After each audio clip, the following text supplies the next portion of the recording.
That was one of those games that leaves you sitting in silence, just trying to figure out what the hell you just witnessed. Buffalo somehow, someway, walked out of Highmark Stadium with a win, a 40-to-1 miracle against a Ravens team that, let's be honest, dominated the Bills for about 57 minutes. It wasn't just a comeback. It was a heist. One of those games that turns a season, maybe even defines it later on. Because for most of that night, Buffalo looked cooked. The offense couldn't find rhythm. The defense was getting manhandled, and it felt like Baltimore was 2 steps ahead at every turn. But then Josh Allen happened. Again, let's rewind for a second. This wasn't just a game. This was chaos in football form. The Ravens did everything they were supposed to do. They controlled the clock. They ran the ball down Buffalo's throat. They made the Bills punt early, punt often, and miss assignments all over the field. Derrick Henry was out there looking like he was in year 5, not year 10, stiff-arming defenders into the shadow realm. Lamar Jackson was vintage Lamar, slippery, explosive, impossible to wrap up. And for 3.5 quarters, it felt like the Ravens had completely figured out the Bills. They were more physical, faster to the ball, and flat-out tougher. That's the truth. There was a moment around the 9-minute mark in the fourth quarter when the Bills punted the ball away, down by 2 possessions, and it felt like the white flag had been waved. Fans were already headed to the exits. You probably know someone who turned the TV off right around then. Maybe you were that person. No shame in that, because at that point, there was no reason, no logic, to believe Buffalo had any fight left. The Ravens were averaging more than 6 yards per carry. Buffalo still hadn't forced a punt until the third quarter, and nothing about the Bills' offense looked threatening. It wasn't just ugly, it was hopeless. But here's the thing with number 17. He doesn't care about momentum.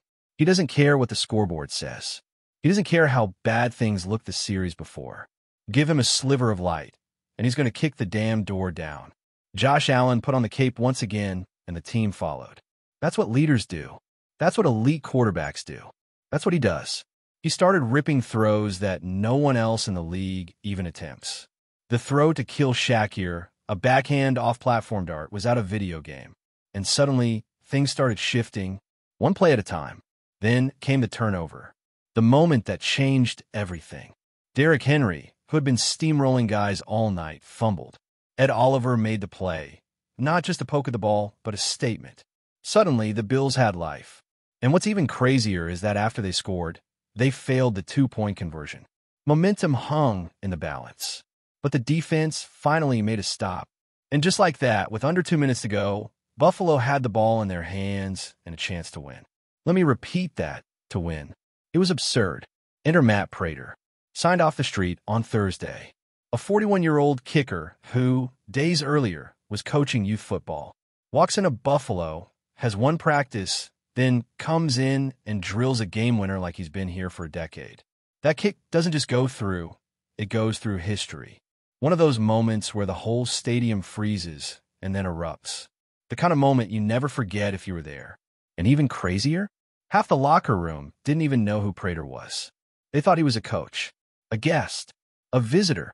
But he's the reason the Bills are 1-0 instead of digging out of a Week 1 crater. It's easy to laugh about it now, but during that game, everything felt like it was slipping. The offense looked sluggish, disjointed. The defense? Worse. The Ravens moved the ball at will. Nobody had an answer for Lamar. Nobody could touch Derrick Henry. Zay Flowers looked like prime Antonio Brown. And yet, the Bills hung around. Just long enough. Credit goes to guys like Ed Oliver, who played his best game in months. Credit goes to Keon Coleman, who, outside of Josh, may have had the most important night of his young career. Big moment after big moment. And not just garbage time stats, game-changing plays. You could see the confidence building. He was flexing, Cook was lifting him up, and it felt like we were watching the start of something new. And let's not forget, it was the right move not to score on that last drive. They could have punched it in, but leaving time for the Ravens would have been a mistake. They did it smart, ran the clock, managed the game, and put it on the foot of the new guy. That's situational awareness. That's growth.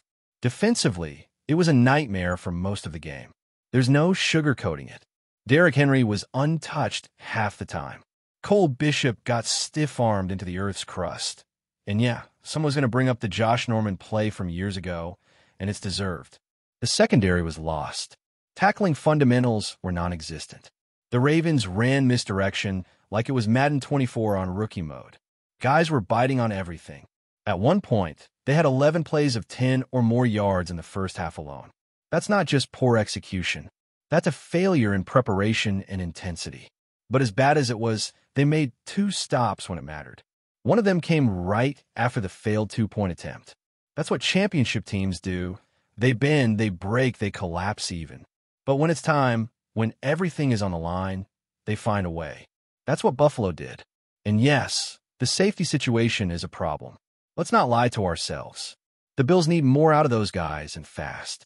Physicality? Lacking. Communication? Messy. Speed? Not enough. They were reactive instead of aggressive. And that's not going to fly moving forward, not with the kind of offenses they'll see down the line. Maybe it's about chemistry. Maybe it's just growing pains. But if Buffalo has plans to survive January, that has to improve. Still, when you look at the bigger picture, you can't ignore the guts. The mental toughness, the leadership. A young team might have folded. A less mature locker room might have imploded. But the Bills, flawed as they were, never flinched. Even down 2 touchdowns, with the stadium half empty and everyone already tweeting about how they blew it, this group dug deep and made it happen. That's not luck. That's not random. That's character. And the atmosphere? Electric. By the time Mr. Brightside played over the speakers, you'd think they had just punched a ticket to the Super Bowl. Josh Allen was yelling to the fans, slinging the ball, hugging everyone in sight. Knox was singing. Kincaid was taking a victory lap. That was a playoff vibe in Week 1. You could feel it in every inch of the stadium. And it mattered, because that crowd didn't leave. The ones who stayed were rewarded with a memory that'll last a lifetime. But even with all the euphoria of a comeback like that, this one exposes a few harsh truths the Bills can't ignore. Let's talk about the trenches. This team got bullied for most of the game. Straight up, the Ravens came in and smacked Buffalo around on both sides of the ball. Their offensive line opened holes wide enough for a marching band, and the Bills' front seven had no answer. It wasn't just poor execution, it was getting physically overwhelmed. You could see it snap after snap. The line was moving backwards, gaps were wide open, and linebackers were stuck in traffic. Terrell Bernard looked slow, hesitant. Matt Milano, usually a rock, couldn't get clean angles. And when your front seven can't stop the run, everything else falls apart. There's a stretch where Baltimore could have just handed it to Derrick Henry 20 straight times, and nobody would have stopped them. And on the offensive side, it wasn't much prettier. Spencer Brown had a nightmare outing. The pocket was collapsing too easily. The run game couldn't get going, and for stretches, the receivers weren't getting any separation. That's something we saw too many times last year. It's a concerning pattern, not just a one-off. When Josh doesn't have clean looks, he starts forcing throws. He turns into Superman because he feels like he has no other choice. And yeah, sometimes that works. Sometimes he makes magic, but it's not sustainable. The offense still leans too heavily on Allen doing literally everything. There were too many snaps where it felt like he had to invent a play from thin air. That's not how you win in January. The Ravens knew exactly what they were doing defensively. They took away the middle of the field early, dared the Bills to run, and when Buffalo tried to get tricky with orbit motions and back shoulder fades, Baltimore sniffed it out. Those were some of the same looks we saw last year, and now teams are ready for them.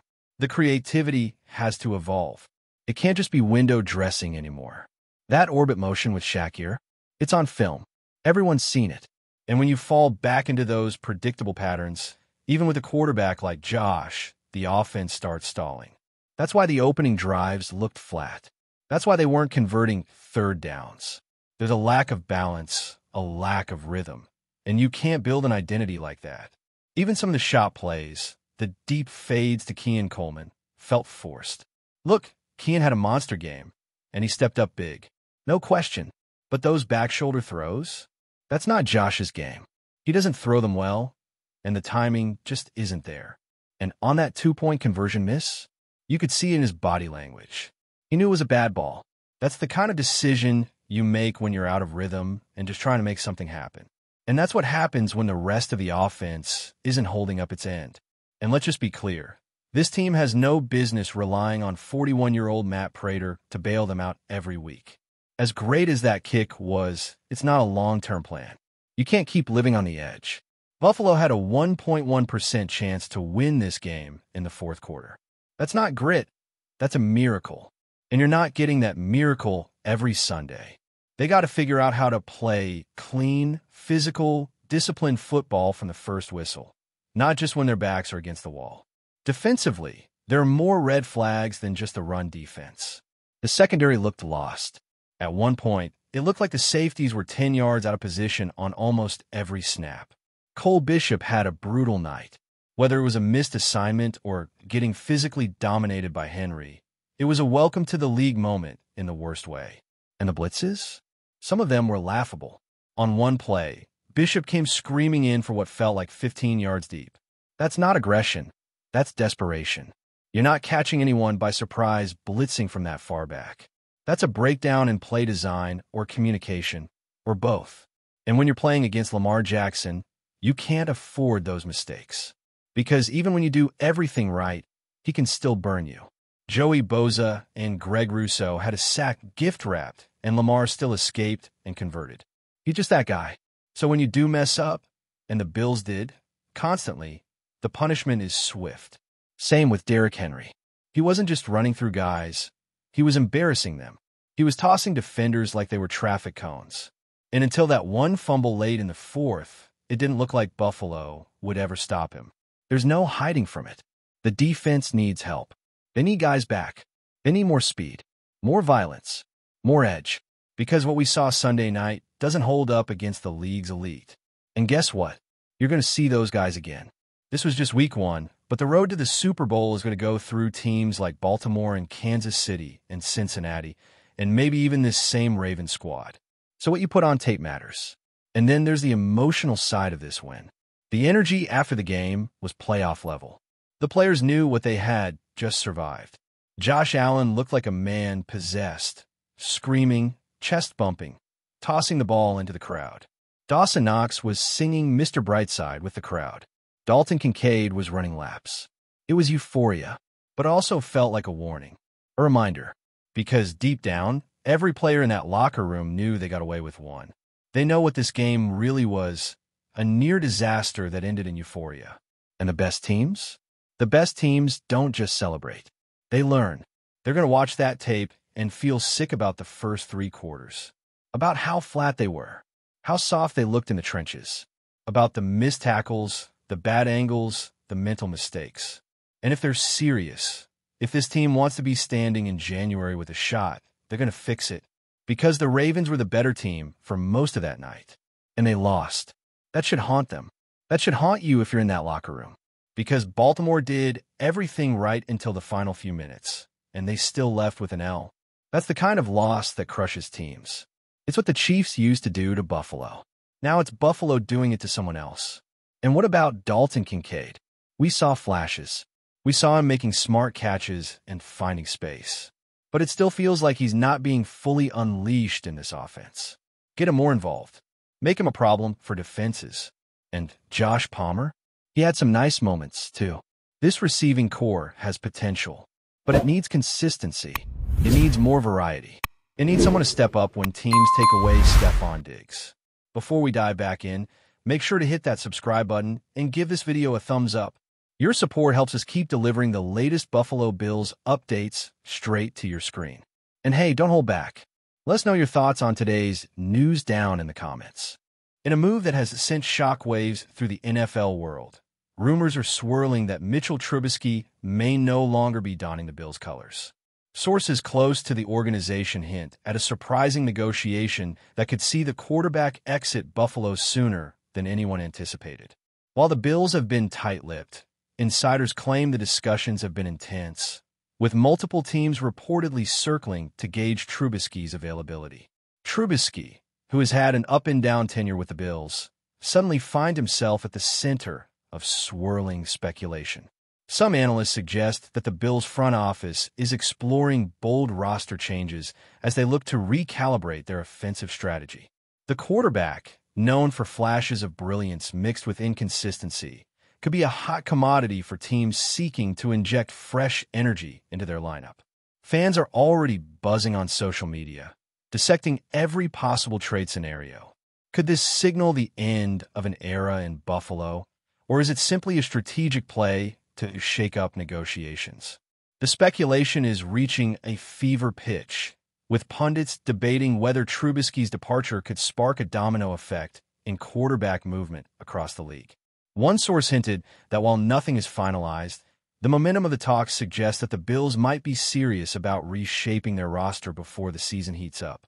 Adding fuel to the rumor mill, insiders suggest that Trubisky himself has been open to new opportunities, a phrase that has sparked hope and panic in equal measure among fans.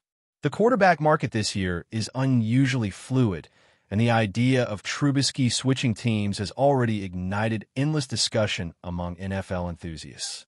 Could a surprise trade land him in a contender's uniform, or will the Bills leverage his potential in a high-stakes deal? The answers remain elusive, but one thing is clear. The NFL offseason just got a lot more intriguing. As the story develops, it seems certain that Mitchell Trubisky's future in Buffalo is hanging by a thread, and the next few weeks could rewrite the quarterback landscape in ways nobody saw coming.